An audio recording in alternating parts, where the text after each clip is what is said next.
like 2 backup plans, so in case that one doesn't work, right? Schools have done lots of things in terms of after-school programs and family centers and community centers, and a couple of years ago I started looking at those closely and realized that we had them in several different flavors, and they were clearly different levels of quality and were focusing on different things, good things. I thought we need to bring those in under one head so that we can do quality control, but what that really means is give every child, every family, the same kinds of great opportunities rather than having those piecemeal across the valley. Okay, so right now we have 30 centers, 29 of them are school-based, and one of them is located here at the district office. And so I thought it was pretty unique to have a program like that here in this school, and it's much needed. But that all 30 community centers could have the medical folks come through, could have the dental folks come through, could have the food bank come, could have these other community groups come and serve. Which it really makes this place special, you know, and I fell in love. Like, I fell in love with the kids, of course, but then when I saw all these different programs, you know, it just made me want to be here more. A lot of the resources aren't new resources. They're leveraged resources with community partners who were doing things anyway, whether that's United Way, whether that's the county, whether that's our own education foundation. When I first got here, you know, I was at a oh, I have that? I'm getting this, I'm getting that, and I'm like, wow, am I dreaming? You know, have the breakfast already there when kids come in, grab your breakfast, sit down and eat. That's how we start out the day, you know, how awesome is that? We also have a food pantry. United Way helper Abram coordinates it, and like, families can come in and get free food. We have an actual dental office right there with the dental chair.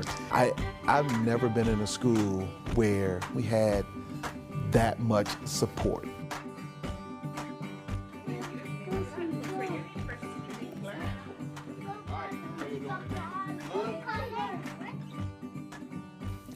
So we brought those in, we brought those providers in and said, what you're doing is great, we love it, but you know what, it's got to coordinate with what we're doing during the school day.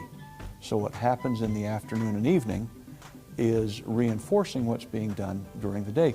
And that way, results just start to ratchet up, and that helps the philanthropic community because they can point at results. We have an after-school program through Promise of South Salt Lake. Kids want to be there.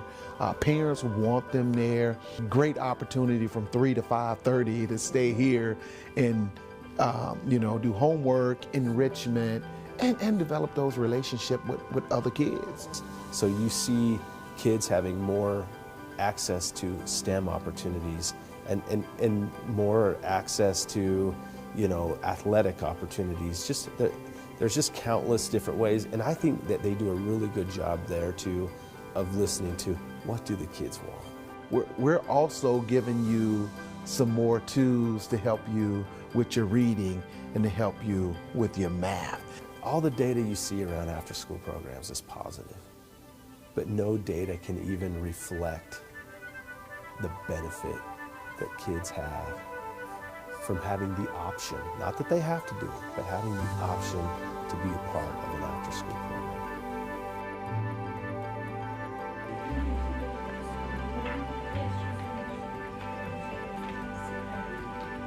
But I've been working with the district and Ed Equity, and they great with sending people over for translations, especially when we have school events like SEPs and parent nights and all of that good stuff. So the district is really good about sending people over. And so what a great way to introduce them to the language here on campus, knowing that their child is right next door.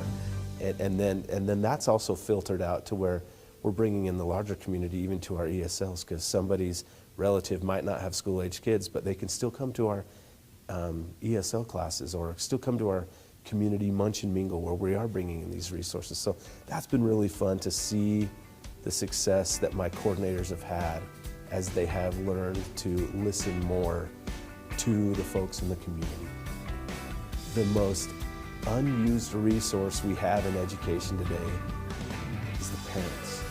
We have to engage families and be willing to engage families, give them opportunities to be engaged in a different way than just historically we have done that. We offer adult ESL basic computer classes where we're helping parents monitor kids' grades, signing up for our gradebook or Canvas accounts so that they're interacting with their students' educational experience throughout instead of being reactive at the end, like say when you get a report card.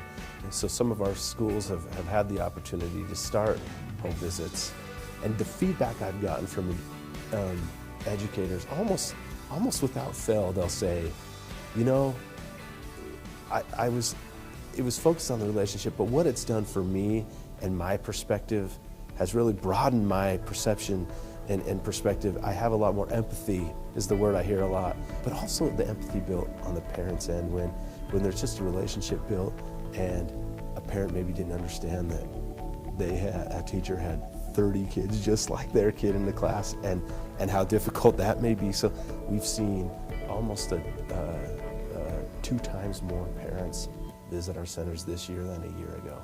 Because we can show results.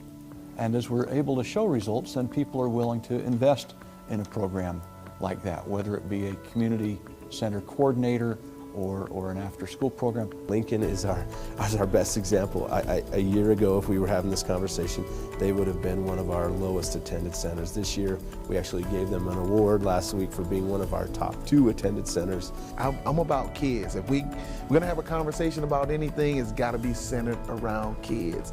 Even what we're doing now, you know, we're talking about the community center, that affects kids. And because their parents are here, they get more involved in school, and the more they know about the school, the more they'll want to get involved. The schools, we don't get everyone in a community, but we get a lot.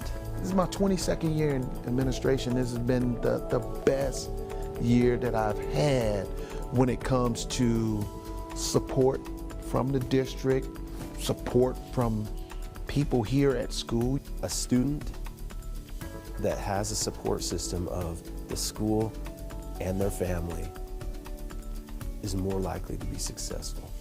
We're all here for that kid. And with an education, they can be anything. And that's just, that drives me. That's my why. That's why I do what I do and feel the way I do about kids and about families and about opportunities, and not closing or foreclosing any doors in front of kids, but rather to be opening them and holding them open.